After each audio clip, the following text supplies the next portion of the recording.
Lady and gentlemen, welcome. Are you not entertained? Are you not entertained? Feinting while using your feet. Obviously, the typical feints is feinting using your, your shoulders and your hand. Is this not why you are here? Look left, look right. Look right. This what the angles look like. Moving around the ring, kind of stomp a little bit with your feet. It's almost like a jab. You're about to jab the opponent. You can be backing up and kind of boom, boom.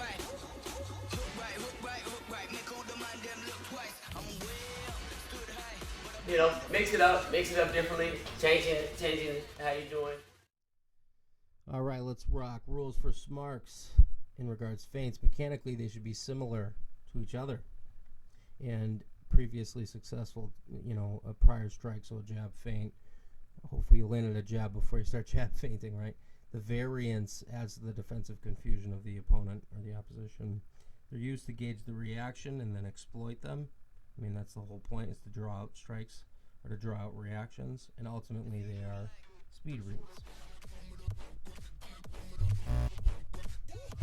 Not being so, and it can be fluid. You're just moving around. Charles, link in the description. Step back. Like I said, just adding different wrinkles.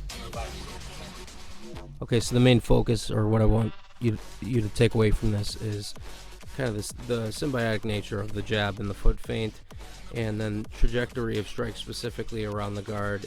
Because Sean had made a read earlier, and he had to exploit it, right? So when he was jabbing, what Paiva was doing was trying to parry it with his right hand, and anything that was going to come after that, he was moving his head kind of left, but his left hand was out of play early and often.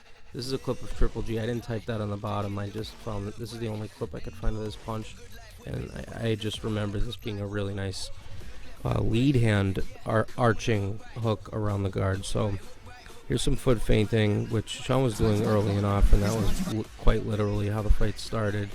And of course, the king himself, the greatest striker in his prime in my life, RJ, look at that, bang. And that was a beautiful body shot set up by that stuttery kind of motion. See, Sean's doing a lot, but he's also landing jabs importantly.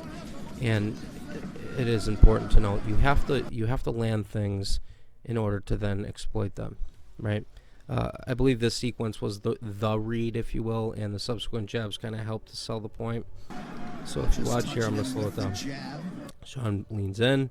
That's part of it. It is very basketballish, and that was Money in the Bank. He leaned his head to the left. And right here, you see the kind of Duran, eyes wide open, but not in range to exploit thing going on there. First attempt to feint jab into 4, and he missed his chin by not much there at all. It just didn't land. And to me, personally, this was kind of confirmation of the feint causing the left hand to come out of play. Every single time Sean makes a motion, pump fakes in, foot feints in, uses his left hand. I mean, he's doing different foot feints, different feints, but no matter what they are, if it's jab followed by X, Y, or Z, the left hand is out of play or he's leaning left. So this is the second attempt. And here comes the feint. Shoulder rolled it. So the cadence on his 1-1-2 was off. Not there. And if you notice in the same fight that he used foot feints, he used that same exact one into dip body.